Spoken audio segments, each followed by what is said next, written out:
The whole world and all its treasures and the sea, air, and earth were here when you were born. Begin to think of the untold and undiscovered riches all around you, waiting for the intelligence of man to bring them forth. Look at wealth as the air you breathe. Get that attitude of mind. As Emerson said to the woman, who wanted to prosper, he took her down to the ocean. He said, "Take a look." She said, "Oh, there's plenty of water, isn't there?" He said, "Look at wealth that way, and you'll always have it." Yes, realize it's like the tide, forever flowing out, forever flowing back. A sales manager said to me that an associate of his sold $1 million idea for expansion to the organization. You can have an idea worth a fortune too. Wealth is a thought image in your mind. Wealth is an idea in your mind. Wealth is a mental attitude. He also told me that there were more millionaires now in the United States than at any time in the history of the country. You can have an idea worth a fortune, yes, you can. Moreover, you are here to release the imprisoned splendor within you and surround yourself with luxury, beauty, and the riches of life. Learn that it is necessary to have the right attitude towards money, wealth, food, raiment, clothing, all these things. When you really make friends with wealth, you will always have a surplus of it. It is normal and natural for you to desire a fuller, richer, happier, and more wonderful life. Look upon money as God's idea of maintaining the economic health of the nation, of the nations of the world. When money is circulating freely in your life, you're economically healthy. In the same manner as when your blood is circulating freely, you are free from congestion. Begin now to see money in its true significance and role in life as a symbol of exchange. That's all it is. It has taken many forms down through the ages. Money to you should mean freedom from want. It should mean beauty, luxury, abundance, sense of security, and refinement. You're entitled to it. Being poor is a disease. It is a mental attitude. A young woman, a very good writer, who had had several articles accepted for publication, said to me one time, "I don't write for money." I said to her, "What's wrong with money?" "It's true you don't write for money, but the labor is worthy of his hire. What you write inspires, lifts up, and encourages others.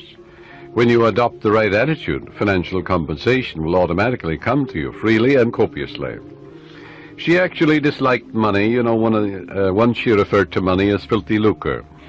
Going back, I suppose, the early days where she heard mother or somebody say money is evil, or the love of money is the root of all evil, and all these things without any understanding at all.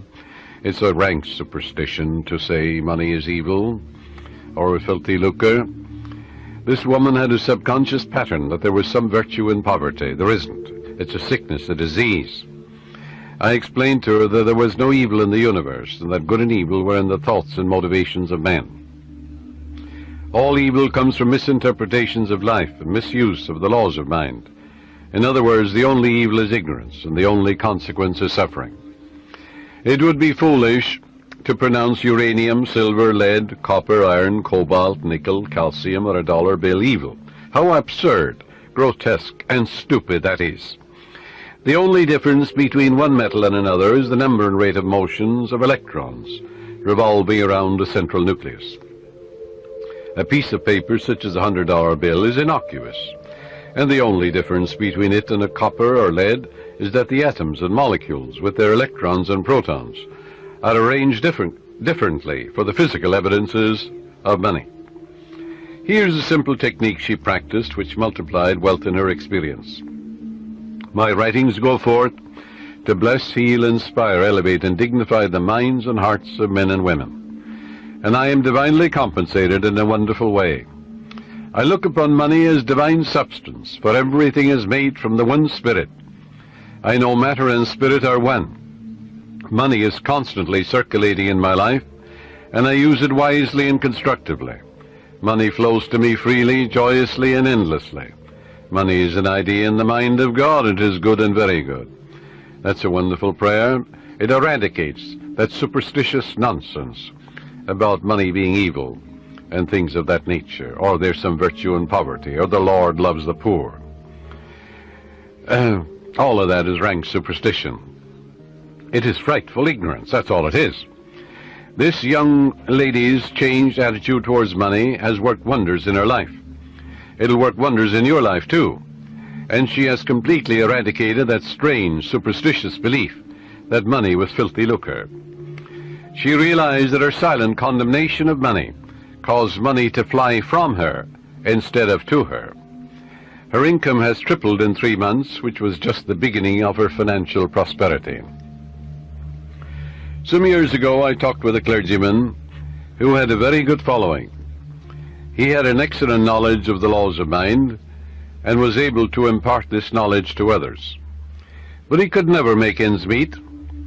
He had what he thought was a good alibi for his plight by quoting from Timothy, "For the love of money is the root of all evil." That's in the book of Timothy, in the 6th chapter, 10th verse. Forgetting what followed in the 17th verse of the same chapter. In other words, taking it out of context, when Paul charges the people to place their trust or faith in the living God, who giveth us richly all things to enjoy. That's also in the book of Timothy. Love in biblical language is to give your allegiance, loyalty, and faith to the source of all things, which is God or the living Spirit or the life principle in you. You are not, therefore, to give your allegiance, loyalty, and trust to created, but to the Creator, the eternal source of everything in the universe, the source of your own breath, source of your life, the source of the hair in your head, the source of your heartbeat, the source of the sun and the moon and the stars, the source of the world and the earth you walk on. If a man says, "All I want is money, nothing else," that's my God, and nothing but money matters. He can get it, of course, but he's here to lead a balanced life. Man must also claim peace, harmony, beauty, guidance, love, joy, wholeness in all phases of his life. How can he live without courage, faith, love, goodwill, joy in this world today? Nothing wrong with money, not a thing in the world, but that's not the sole aim in life. To make money the sole aim in life would constitute an error, a wrong choice. There wouldn't be anything evil in it, but you'd be imbalanced and lopsided. You must express your hidden talents. You must find your true place in life. You must experience the joy of contributing to the growth, happiness, and success of others. We're all here to give. And give of your talents to the world. God gave you everything. God gave you himself. You have a tremendous debt to pay, because you owe everything you have to the infinite. Therefore, you're here to give life and love and truth to your ideals, to your dreams, your aspirations. You're here to row the boat and put your hand to the wheel and contribute to the success and happiness not only of your children, but of the whole world. To accumulate money to the exclusion of everything else causes man to become imbalanced and lopsided and frustrated. Yes, as you apply the laws of your subconscious in the right way, you can have all the money you want and still have peace of mind, harmony, wholeness, and serenity. You can do a lot of good with it. You can use it wisely, judiciously, and constructively, like anything in nature. You can use your knowledge or philosophy in a constructive way, or you can begin to brainwash impressionable minds with communism and all the rest of it. I pointed out to this minister how he was completely misinterpreting the scripture and pronouncing pieces of paper or metals evil, when these were neutral substances, for there is nothing good or bad, but thinking makes it so. He began to see all the good he could do with more money for his wife, family, and parishioners. He changed his attitude and let go of his superstition. He began to claim boldly, regularly, and systematically, "Infinite Spirit reveals better ways for me to serve. I am inspired and illumined from on high, and I give a divine transfusion of faith and confidence in the one presence and power to all those who hear me. I look upon money as God's idea, and it is constantly circulating in my life and that of all the people who surround me.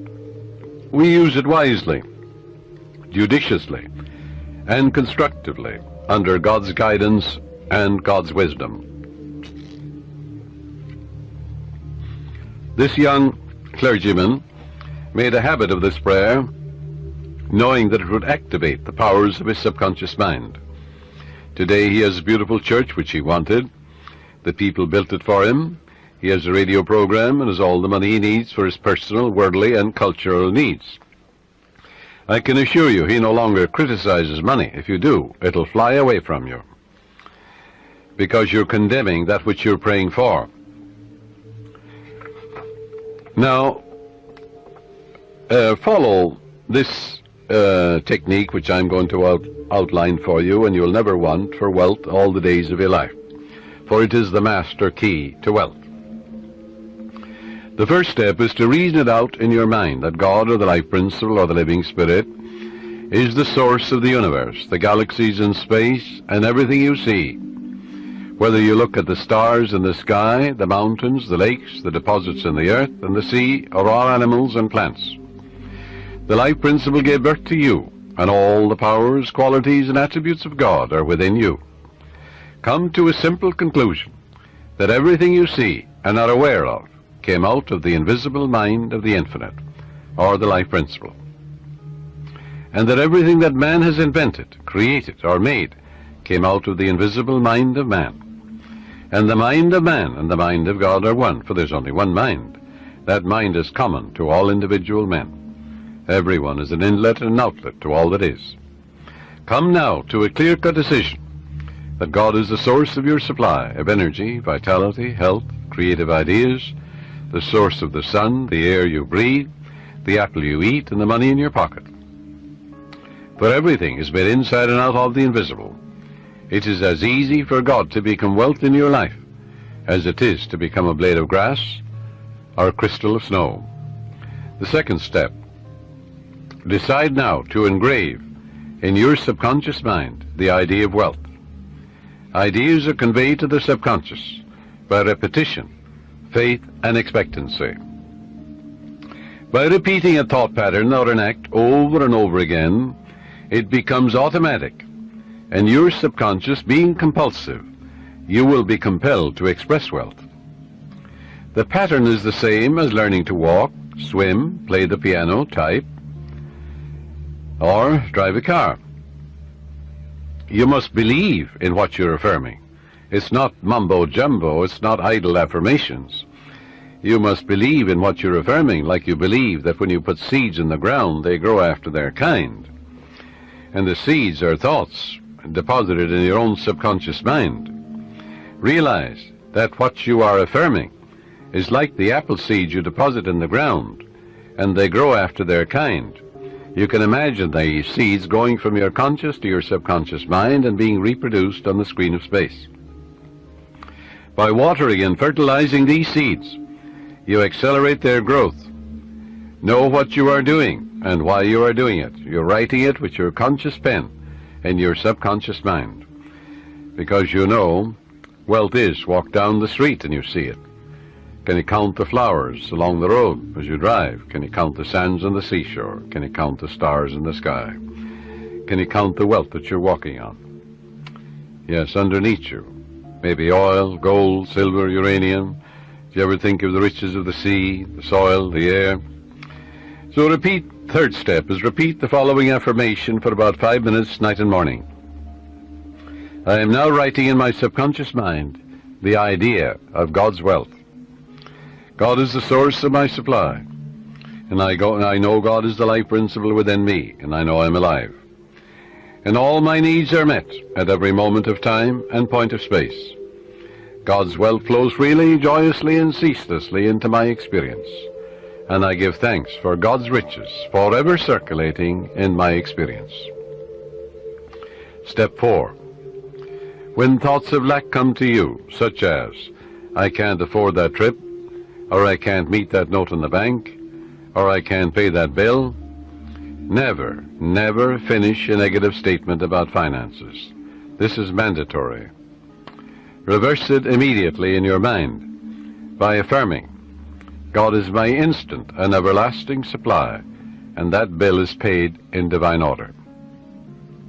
If a negative thought comes to you 50 times in 1 hour, reverse it each time by thinking and affirming, God is my instant supply, meeting that need right now. After a while, the thought of financial lack will lose all momentum, and you will find your subconscious is being conditioned to wealth. If you look at a new car, for example, never say, I can't buy that or I can't afford it. Your subconscious takes you literally, and blocks all your good. On the contrary, say to yourself, that car is for sale.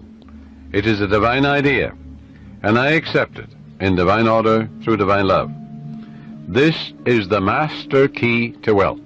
It's impossible for any sincere person to practice this technique and not have all the wealth he or she needs all the days of your life.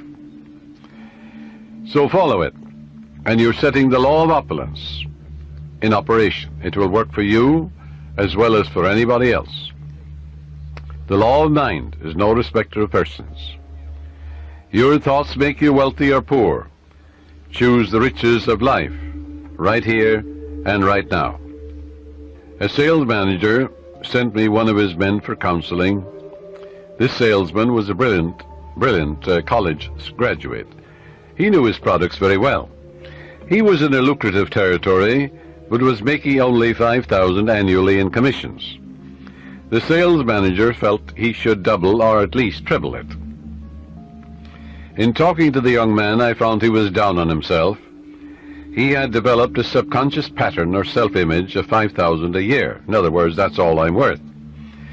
He said that he had been born in a poverty-stricken home and that his parents had told him that he was destined to be poor.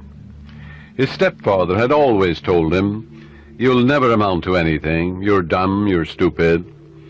These thoughts were accepted by his impressionable mind, and he was experiencing his subconscious belief in lack and limitation. I explained to him that he could change his subconscious mind by feeding it with life-giving patterns. Accordingly, I gave him a mental and spiritual formula to follow, which would transform his life. I explained to him that he should under no circumstances deny what he affirmed, because his subconscious mind accepted what he really believed. Your subconscious mind accepts your convictions, what you really believe. So believe in God's wealth and God's riches, which are all around you, by the way. He affirmed every morning before going to work, "I'm born to succeed. I'm born to win. The infinite within me can't fail. Divine law and order govern my life. Divine peace fills my soul. Divine love saturates my mind. Infinite intelligence guides me in all ways. God's riches flow to me freely, joyously, endlessly, ceaselessly. I am advancing, moving forward, and growing mentally, spiritually, financially, and in all other ways. I know these truths are sinking into my subconscious mind, and I know and I believe they will grow after their kind." A year later, when I met this young man again, I discovered that he had been transformed. He had absorbed these ideas which we had discussed, and he said, "I am appreciating life now, and wonderful things have happened. I have an income of $25,000 this year, 5 times greater than the previous year." He has learned the simple truth that whatever he inscribes in his subconscious mind becomes effective and functional in his life. That power is within you. You can use it also. The young boy who's operating this machine while I am broadcasting, his name is Robbie Wright. He told me about his uncle who used to work in a bank. And this uncle wanted to make more money for his wife and his children. And he was always affirming, God is my instant supply, I'm divinely guided in all ways, infinite spirit opens up a new door. Well, he told me that his uncle was in town about 2 months ago, and that his salary now is $200,000 a year, all his expenses paid. And he was getting $40,000 when he started to realize the truth about himself. And he's able to do great things and living a wonderful life down south in another state. All of this is an idea. All it was an idea in his mind. Wealth is an idea. A radio is an idea. Television is an idea. An automobile is an idea. Everything you look at is an idea. Suppose you destroyed all the automobiles in the world due to some holocaust. Well, an engineer could run them off, couldn't they? And we'd have millions of them in no time. Use the following meditation for assurance in achieving financial wealth. Thou madest him to have dominion over the works of thy hands. I know that my faith in God determines my future. My faith in God means my faith in all things good. I unite myself now with true ideas, and I know the future will be the image and likeness of my habitual thinking. As a man thinketh in his heart or subconscious, so is he. From this moment forward, my thoughts are on whatsoever things are true, whatsoever things are honest, whatsoever things are just, whatsoever things are lovely and of good report. Day and night I meditate on these things, and I know these seeds, which are thoughts, which I habitually dwell upon, will become a rich harvest for me. I am the captain of my soul. I am the master of my fate. For my thought and feeling are my destiny. You see, prayers and affirmations are not for the purpose of changing God or the living spirit or the life principle or influencing the divine. God is the same yesterday, today, and forever. You don't change God, but you align yourself mentally with that which was always true. You don't create harmony. Harmony is. You don't create love. God is love. That love of God is within you. You don't create peace. God is peace, and God indwells you. But you must claim that the peace of God floods your mind. You must claim that the harmony of God is in your home, your harmony is in your pocketbook, in your business, and all phases of your life. All of good is available to each of us. Our prayers and affirmations are for the purpose of bringing our own mind to the point where we can accept the gifts which were given to us from the foundation of time. For God is the giver and the gift. The oil was in the ground before you were born, before any man walked the earth. So was gold and silver, uranium and lead and copper and all the metals that we use today. They were all there. Didn't it take a little intelligence in the mind of man to find these things? Yes, so if you send 2 men to Utah, and one man is a geologist, or he may be also a mineralogist, and he finds nothing. Another man goes, in the first 5 minutes he finds a vein of uranium or silver, in the same territory, in the same land. Where was the wealth? The wealth was in the mind of the second man.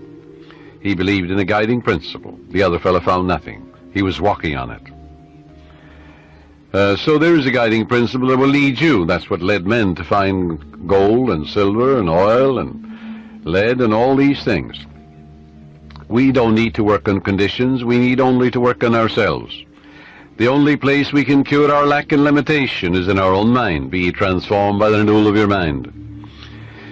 When we have done it there, we shall find that the world, that is your body, your environment and conditions, will be a mathematical reflection of your inner state of mind. Whatsoever things ye ask for when ye pray, believe that ye have received them, and ye shall have them.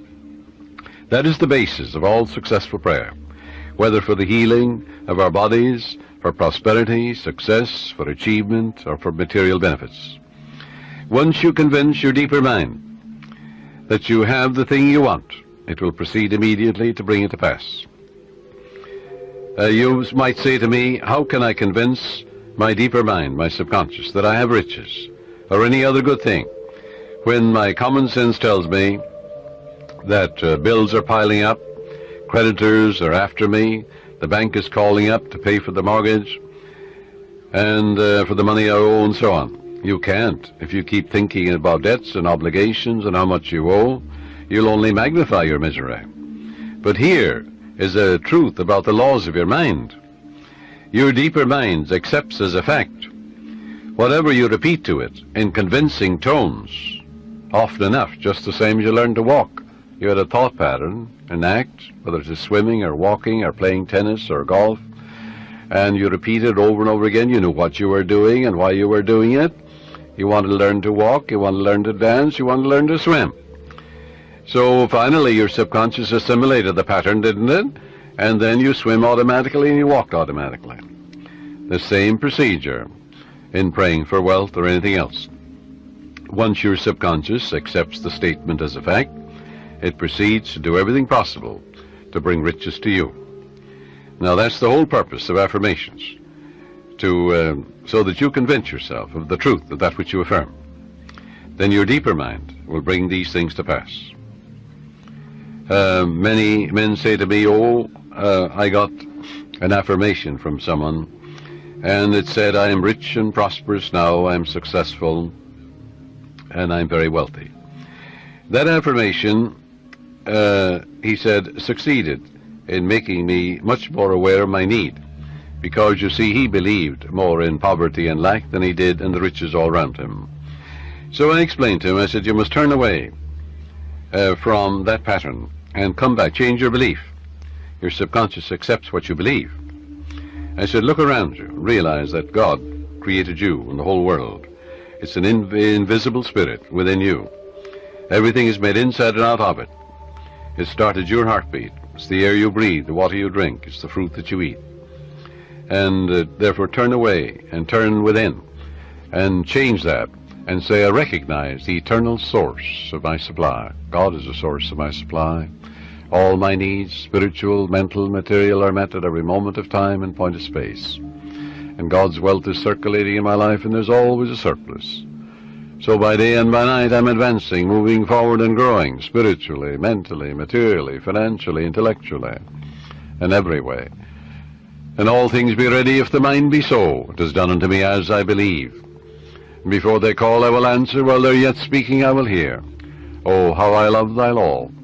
Let it be my meditation both day and night. And the law is, I am what I contemplate. I am what I believe myself to be. According to my faith is it done unto me. God gave you richly all things to enjoy. God made you rich, why then are you poor? And as he began to realize the source of the infinite ocean of supply, the source of the very hair in his head, you know, the source of the power that enables him to lift a chair, the source of the grass, the source of the hay in the field, the source of the cattle in 1,000 hills. He began to realize the source. He aligned himself with it, and then it made sense to him. Then he realized that he was writing in his subconscious mind the idea of wealth, of growth, and prosperity. He changed his belief to a belief in the riches, the endless riches all around him, instead of poverty, which was a false belief in his mind. Don't you know there's enough fruit rots in the tropics to feed all humanity? Nature is lavish, extravagant, bountiful. God gave you richly, yes, all things to enjoy. These things, he said, I've said unto you, that my joy might remain in you, and your joy might be full. Heretofore you've asked for nothing, now ask, that your joy might be full. And I am come that you might have life, and have it more abundantly. Heretofore you've asked for nothing, now ask, that your joy might be full. But to ask, you see, in the Bible is to claim. And as Paul says, you claim it boldly, but you know what you're doing, and why you're doing it. So if you have a lot of debts and obligations, a lot of bills to pay, don't worry about them. Turn to the source, which is endless. Remember the farmer, what he says to you. He says, well, I don't worry about the weeds. The grain is growing, and it will kill all the weeds. That's what the farmer tells you. Likewise, as you focus on your good, on guidance and right action, and the eternal source of your supply, whether it is mental or spiritual or financial you need, there's but one source, not two. And as you turn to it and give thanks for that endless supply, then all the weeds will be killed. Thoughts of lack and limitation will die in you, and God will multiply your good exceedingly. Joy into your life. Pray for joy by claiming it. The joy of the Lord is my strength, the Bible says. Repeat that to yourself, and after a while you'll be amazed what will happen to your bloodstream and to the general circulation.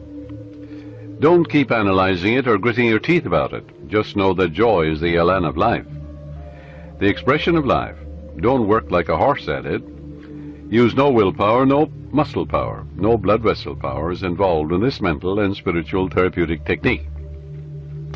Just know and claim that the joy of the Lord is flowing through you now, and wonders will happen as you pray this way. Freedom and peace of mind will be yours as a result. If you have peace of mind, you'll have peace in your pocketbook, in your home, in your relationship with people, for peace is the power at the heart of God. And there is a river, the streams whereof make glad the city of my God. The city of God is your mind, the people who dwell there. Well, you know very well who dwells there. Your thoughts, ideas, images, beliefs, opinions. Make sure they conform to the divine standard. A woman said to me, I was blocked financially. I had reached the point where I had not enough money for food for the children. All I had, she said, was $5. I held it in my hand and said, God will multiply this exceedingly according to his riches and glory. And I am now filled with the riches of the infinite. All my needs are instantaneously met now on all the days of my life. All right, she believed that. It wasn't idle words. You don't gain the ear of God by vain repetitions. No, you must know what you're doing and why you're doing it. You must know that your conscious mind is a pen and you're writing something, engraving something in your subconscious mind. And whatever you impress your subconscious mind with will be expressed on the screen of space. It'll come forth as form, function, experience, and events, good or bad. So make sure you plant that which is lovely and of good report. She said, I affirmed that all my needs are instantaneously met now in all the days of my life for about a half an hour, and a great sense of peace came over me. I spent the $5 freely for food. The owner of the market asked me if I wanted to work there as a cashier, since the present one had just gotten married and left. I accepted it, and shortly afterwards I married the owner, my boss, and we have experienced and are experiencing all the riches of life. This woman looked to the source. She didn't know how her prayer would be answered, because you never know the workings of the subconscious. She believed in her heart in the blessings of the infinite. Follow. To believe is to live in the state of being it. It also means to be alive to the eternal truths. Her good was magnified and multiplied exceedingly, because the subconscious always magnifies what you give attention to. There is a presence and a power within you, and you can use it, and you can stir up, as Paul says, the gift of God within you, for God is the giver and the gift, and everything has been given to you. And therefore you can tune in and claim guidance, right action, beauty, love, peace, abundance, security. You can say to yourself, well, God's ideas unfold within me, bringing me harmony, health, peace, and joy. If you're in business, you're a professional man, you're an artist, you're an inventor, just sit down quietly and say, God reveals to me new creative ideas, original, wonderful ideas, which bless humanity in countless ways. And then watch the wonderful ideas come to you. And they will come, because when you call, it answers. Remember what it says in the Bible? Call upon me, I'll answer you. I'll be with you in trouble. I'll set you on high, because you have known my name. And the name means the nature. Well, the nature of infinite intelligence is responsiveness. Call, the response comes.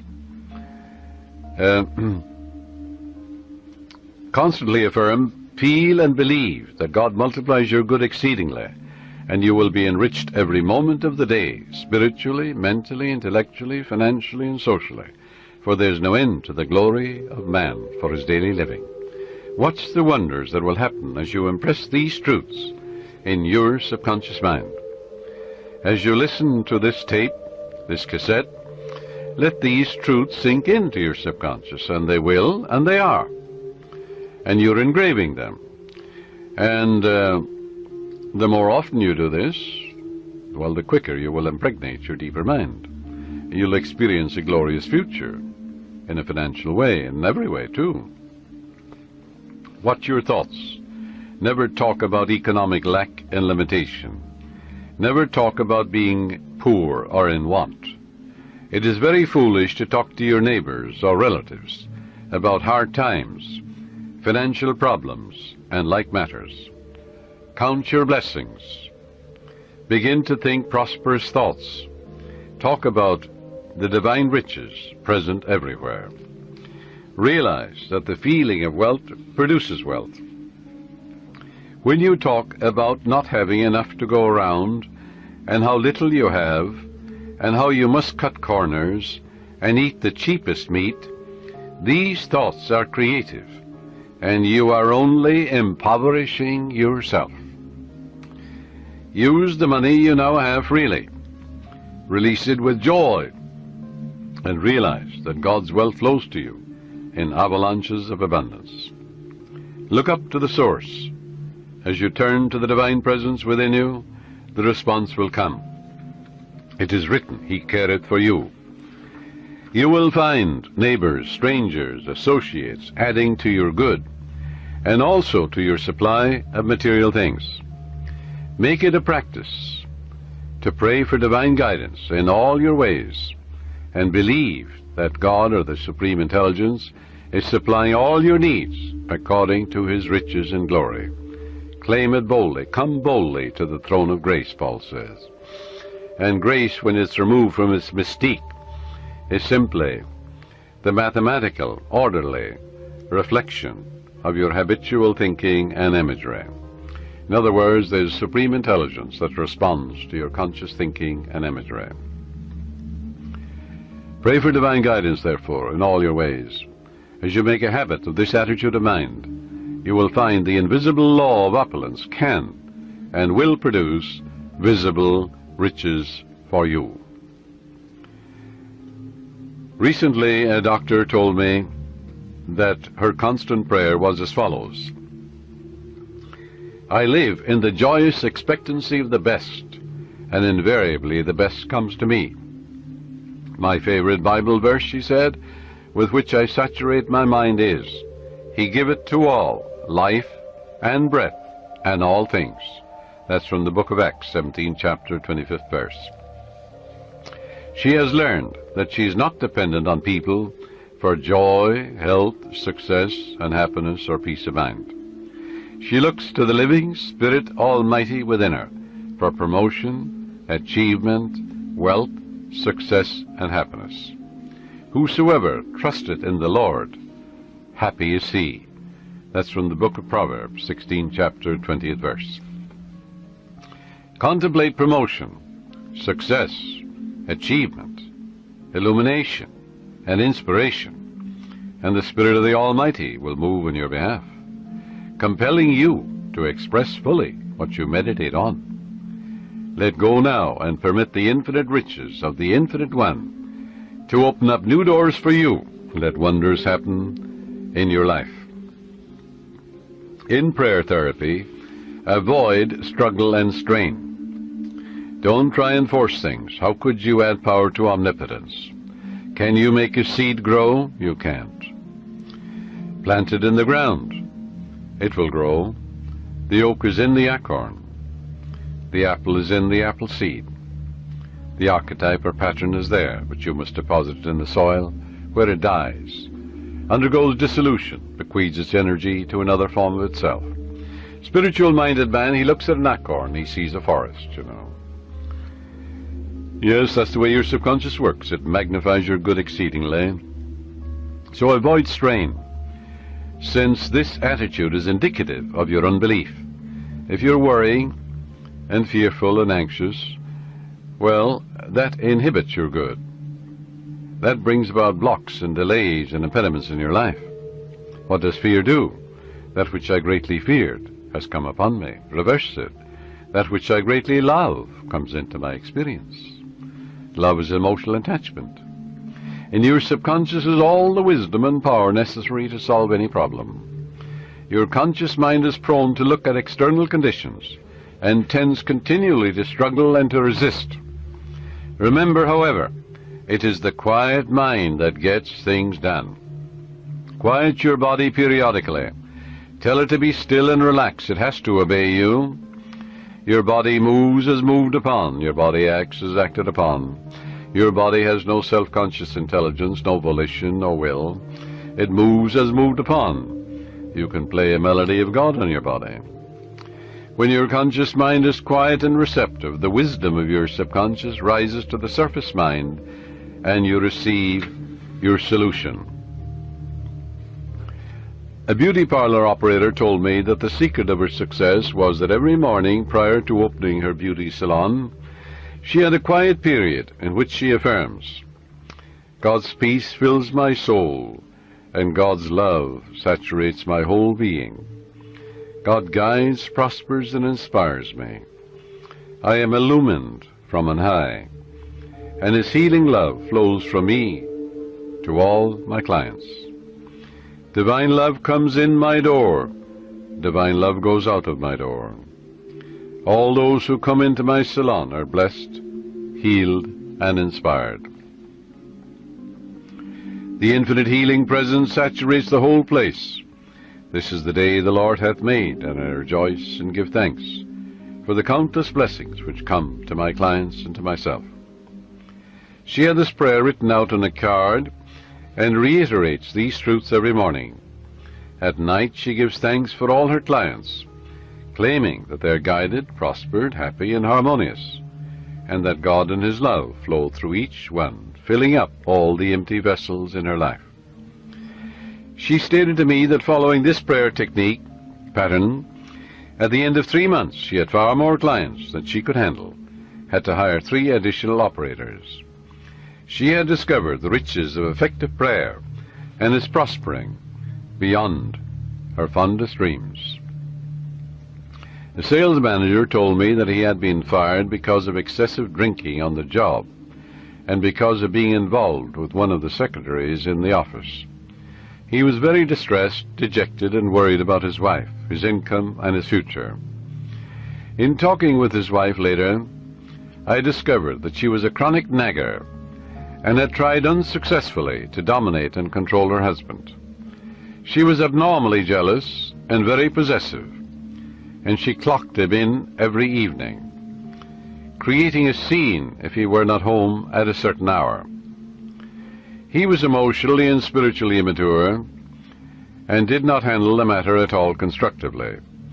He deeply resented her nagging and her clocking of his arrival at home, and retaliated by drinking and becoming involved with another woman. He said to me, "I just wanted to get even with her." Both of them agreed it takes 2, to make a go of marriage. It takes 2 to prosper. If a husband and wife will agree in prosperity and success, agreement means harmony, they will prosper. They'll have all the money they need to do what they want to do when they want to do it. And when you have all the wealth you need to do what you want to do when you want to do it, you're as rich as Croesus. Both of them agreed to start a prayer process night and morning, realizing that as they prayed for each other, there could not possibly be any bitterness, hostility, or resentment, as divine love casts out everything unlike itself. And it does. She prayed night and morning as follows: "My husband is God's man. God is guiding him to his true place. What he is seeking him. Divine love fills his soul. Divine peace fills his mind and heart. He is prospered in all his ways, spiritually, mentally, financially, socially, everywhere. By day and by night he's advancing, moving forward and growing, spiritually, mentally, financially, socially, intellectually, in all ways, for life itself is growth. There are harmony, peace, love, and understanding between us. It is divine right action and divine peace operating in our lives." And he prayed for his wife night and morning as follows: "My wife is God's child. She's the daughter of the infinite, a child of eternity. Divine love fills her soul, and it is written, He careth for her. Divine love, peace, harmony, and joy flow through her at all times. She's divinely guided and prospered in all her ways, for to prosper is to grow along all lines. There are harmony, peace, love, and understanding between us. I salute the divinity in her, and she salutes the divinity in me." As both of them became relaxed and peaceful about the situation, they realized that only good can come out of this situation. Soon he received a phone call from the president of the company calling him back, stating that he had heard he had had a reconciliation with his wife, and at the same time he praised him for his past achievements and accomplishments for the organization. Actually, his wife, without his knowledge, had visited the president of the company and had told him the whole story. how happy they now were, and how the other woman had vanished out of his life. She told how they were now praying together. He was impressed, and she and her husband discovered very quickly the riches of scientific prayer. For the riches of the infinite are within you. You can know if you have succeeded in prayer by the way you feel. If you remain worried or anxious, if you're wondering how, when, and where, or through what source, your answer will come, you are meddling. This indicates you do not really trust the wisdom of your subconscious. Avoid nagging yourself all day long, or even from time to time. When you think of your desire, lightness of touch is important. Remind yourself that infinite intelligence has taken care of it, in divine order, far better than you can by tenseness of your conscious mind. For example, if you say, well, I need $5,000 by the 15th of next month, or the judge must make a decision for me by the 1st of the month, otherwise I lose my home, my mortgage, and so on. That's fear and anxiety and tension. What will that do? Bring blocks and delays, impediments and difficulties into your life. Always go to the source. Remember, in peace and in confidence shall be your strength. When you're anxious and tense and worried, that will not bring about prosperity or peace of mind or health or anything. Go back to the source. Come to a place of absolute rest in your mind and say to yourself, reiterate these truths. It is done unto me as I believe. Go thy way as thou hast believed, so be it done unto thee. All things be ready if the mind be so, which means all I have to do is ready my mind to receive the benediction, the guidance, the wealth, the answer, the solution, the way out. According to my faith is done unto me. Go thy way, thy faith hath made thee whole. Go in peace, thy faith hath made thee whole. And all things are ready if the mind be so. The light of God shines in me. The peace of the everlasting God fills my soul, and quietness and confidence shall be my strength. God gave me richly all things to enjoy. With God all things are possible. Reiterate these simple truths. Say, the Lord is my shepherd, I shall not want. He maketh me to lie down in green pastures. He leadeth me beside the still waters. He restoreth my soul. When I call upon him and he answers me, he'll be with me in trouble. He'll set me on high, because he hath known my name. God is my instant everlasting supply, and ever-present help in time of trouble. Reiterate these truths. Read a psalm like the 23rd and 91st Psalm, and go over these psalms quietly, peacefully, and lovingly. You'll get to a point of rest and peace in your mind, and you realize that God is never late, that God is your instant and everlasting supply, guiding and directing you, revealing to you everything you need to know, opening up the door for you, revealing to you the solution, and God's riches are circulating in your life, and there's always a surplus. Then, when you act that attitude of mind, the way will open up, the dawn will appear, and the shadows will flee away. But you won't get an answer by worry and fear and tension and anxiety. This will only attract more lack, more difficulties. So reverse it. Go back to the source. Reiterate the truths you know. Dwell upon the truths of God, such as God is absolute peace, absolute harmony, boundless wisdom, infinite intelligence, the ever-living one, the all-wise one, the all-knowing one, the self-renewing one, knows all and sees all, the source of all blessings. That will quiet your mind. That will give you peace. And when the mind at peace always gets the answer, for in quietness and in confidence shall be your strength. And God knows only the answer. So learn to let go and relax. Do not give power to the externals or conditions. Give power and allegiance to the infinite presence and power within you. The swimming instructor tells you that you can float on the water, which will support you if you remain quiet, still, and at peace. But if you get nervous, tense, fearful, you will sink. When you are seeking wealth, prosperity, success, or a spiritual healing, or anything, feel that you're immersed in the holy omnipresence. You know, like you feel you're in the ocean or in a swimming pool.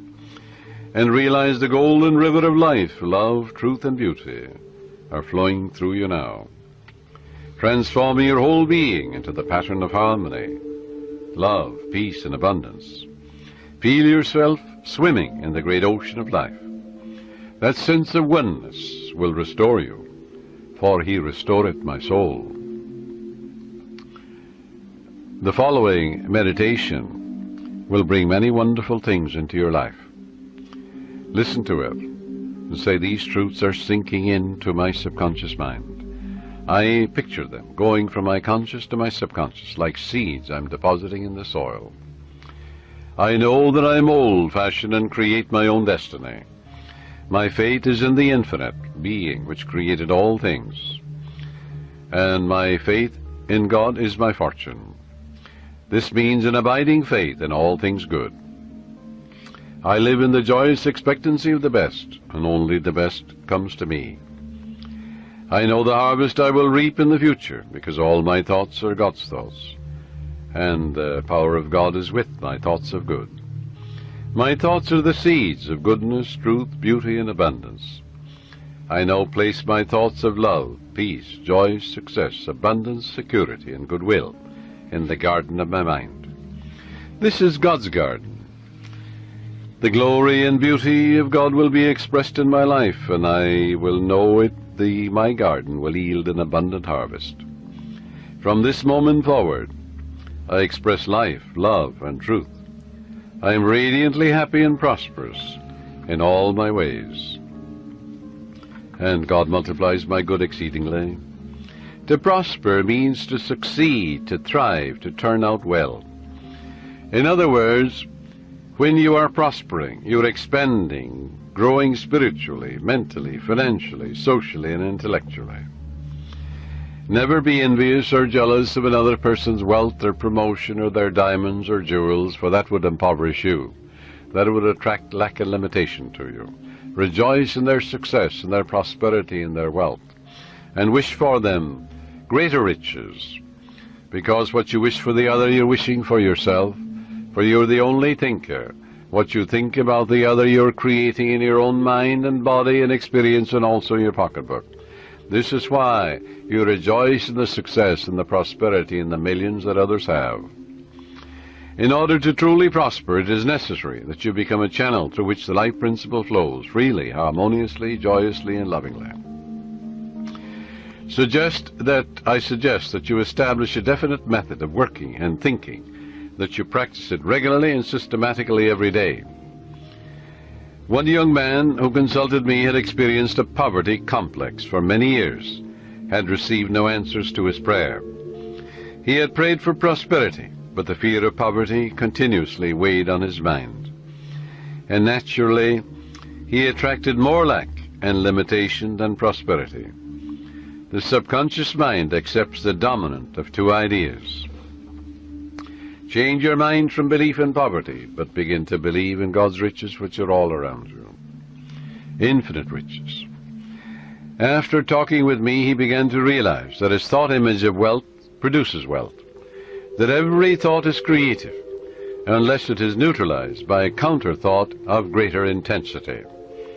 Furthermore, he realized that his thought and belief about poverty was greater than his belief in the infinite riches all around him. Consequently, he changed his thoughts and kept them changed. I wrote out a prosperity prayer for him as follows. It will benefit you. I know there is only one source, this is the prayer, the life principle, the living spirit, from which all things flow. It created the universe, and all things therein contained. I am a focal point of the divine presence. My mind is open and receptive. I am a free-flowing channel for harmony, beauty, guidance, wealth, and the riches of the infinite. I know that wealth, health, and success are released from within and appear in the without. I am now in harmony with the infinite riches within and without, and I know these thoughts are sinking into my subconscious mind and will be reflected on the screen of space. I wish for everyone all the blessings of life. I am open and receptive to the divine riches, spiritual, mental, and material, and they flow to me in avalanches of abundance. This young man focused his thoughts on God's riches rather than on poverty, and made it a special point never to deny what he affirmed. Many people pray, for wealth, and they deny it. An hour later they say, I can't afford this, I can't make ends meet. They're making a mockery of their prayer. They're like the man that gets into a taxi in New York, and he's going to the airport, and on the way he says to the taxi driver, oh, take me back home, I forgot my passport. So he goes back. Then he said on the way again, oh, I better go to my club, I forgot my wallet. So the taxi driver takes him to his club. And he says, oh, I forgot some letters at my grandmother's. So off he goes to the grandmother. And he gives a half a dozen directions in a half an hour to the taxi driver. Finally, the taxi driver takes him into the police station because he realizes he's mental. Well, now this is the way millions of people pray, even in the New Thought movement. They give a half a dozen directions to their subconscious mind in a half an hour or an hour. The subconscious is so confused and perplexed, it doesn't know what to do, it doesn't do anything. So it results in plain frustration. Frustration, it comes from frustrare, to deceive, to work for nothing. So you don't put a seed in the ground and then dig it up. Stop contradicting what you've affirmed. And that's the way people pray for prosperity. They're constantly denying what they're affirming. And they're making a mockery of prayer. So this young man focused his thoughts on God's riches rather than poverty, and he stopped saying, I can't afford, or I can't buy that piano, or I can't buy that car. He never used the word can't. Can't is the only devil in the universe. Your subconscious takes you literally and blocks all your good. Now, in a month's time, his whole life was transformed. He affirmed the above truths, which I just mentioned, morning and evening, for about 10 minutes, slowly and quietly, engraving them in his mind, knowing what he was doing, believing what he was doing, knowing that he was actually writing down these truths in his subconscious mind, causing the latter to be activated and to release its hidden treasures. For the gold mine is in your subconscious, the diamond mine is there. It's the source of all the riches of heaven. Although this man had been a salesman for 10 years with rather dim prospects for the future, suddenly he was made sales manager at $30,000 a year plus prime benefits. Your subconscious has ways that you know not of. It's impossible to impregnate your subconscious mind with the idea of wealth and be poor. It's impossible to impregnate your subconscious with the idea of success. Good heavens, you are born to win, to succeed. The infinite can fail. You're born to triumph. Son, thou art ever with me, and all that I hath is thine. Let your prayer be, by day and by night I'm advancing, moving forward and growing. God gave me richly all things to enjoy.